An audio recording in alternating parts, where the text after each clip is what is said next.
Here is Joe Lang, who's a friend of Blair Peach, which must be one of the longest running deaths in custody cases that I know of. 31 years looking for answers. An incredible story which I'm going to let Joe give us. Thank you. Okay, good evening friends, sisters, brothers. I'd like to thank you for inviting me to speak tonight, but before I start I just want to say to Sam and Marcy that I have such admiration for the strength and dignity and determination they have. And I know that everybody in this room shares that thought, and for all the other families here tonight. Okay, very briefly, Blair Peach was a teacher. He was from New Zealand, and we were at a demonstration in 1979 against the National Front, the forerunners of the British National Party. It was during the election run-up, and there was a meeting organised in Southall, which is in West London, a very Asian area, a deliberate provocation of the people who lived there. There was pretty much a strike. The place was closed. The police didn't use the word kettle, but that's what they did. They kept us waiting and standing in the street for a very long time. Finally, we were allowed to leave the demonstration, and as we left the demonstration and we turned down the side street, the Special Patrol Group arrived, and they again are the forerunners of the Tactical Support Group. More of them later. As we left the demonstration, they jumped out their vans, charged down the street after us, and I turned and ran, as did, I hope, Blair.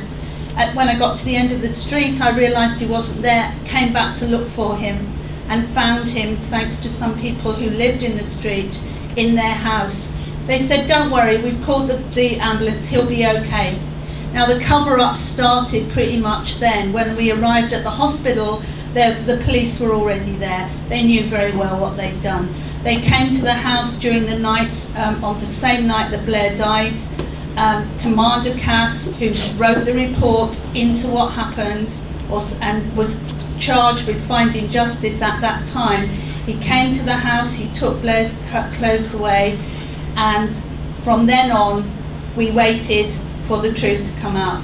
Now, there was no public inquiry into the events in Southall. It wasn't just Blair who was killed, there were hundreds of people injured and many, many, many people arrested. What we waited for was Commander Cass's report. That didn't come out until this year, 31 years later. Now, we had 2 inquests. We had to fight for jury inquests. The first one was abandoned, the second one we had was a jury inquest. And what they said was, it was misadventure, okay? Despite the fact 14 people gave evidence that they saw the police hit Blair.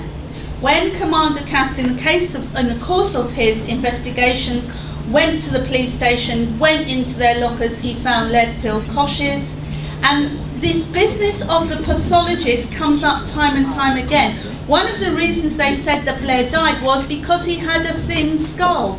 Not because he was hit over the head with a lead-filled kosh, but he had a thin skull. Now, we as teachers belong to a union. We did have, Blair was a member of the Socialist Workers' Party. We were an organised group of people, and we did fight. We demonstrated, we stood outside police stations, we did all of those things that you would expect. Now, unfortunately, the police chose not to publish the report. Finally, this year it was published. And I'll quote from the Times. This is what they wrote. "A Metropolitan Riot Squad officer killed Blair Peach at a demonstration, and fellow officers lied to cover it up." That is what the Times said 30 years later. That is what we knew at the time, but unfortunately they say you are liars. We say you won't give us justice, but they say you're lying. And just as our friends here said, they always smear you. So the reason Blair Peach died was because he was on a demonstration, because he was an anti-racist, because he believed that the children we taught, and I'm still a teacher, have the right to be educated at whether they're black or white or whatever background they come from.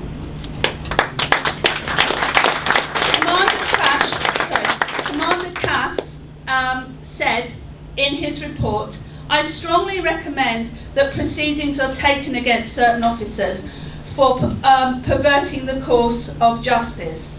However, the Director of Public Prosecutions at the time said there was not sufficient evidence to prosecute anybody.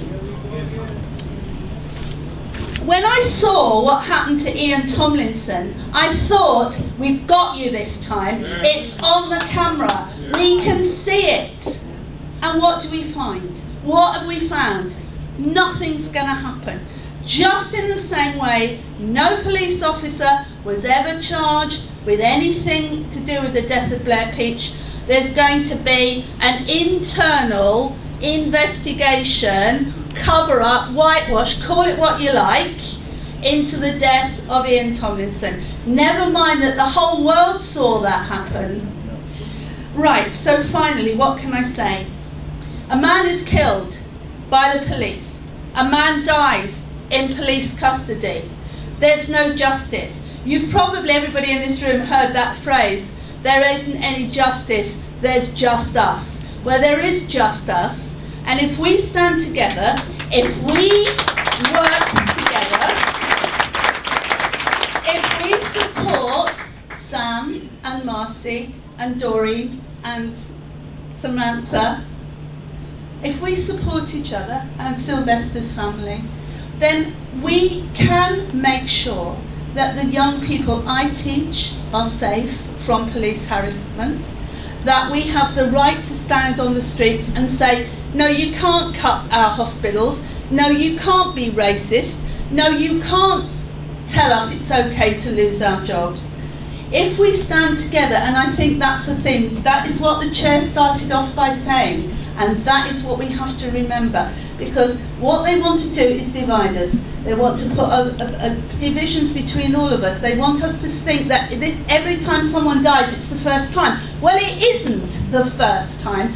Hundreds, as we heard at the beginning, of people have been killed. So our answer is, we are many, they are few. We will stand together. We will stand with Sam and Marcy and Doreen for however long it takes, and we will get justice for all our families.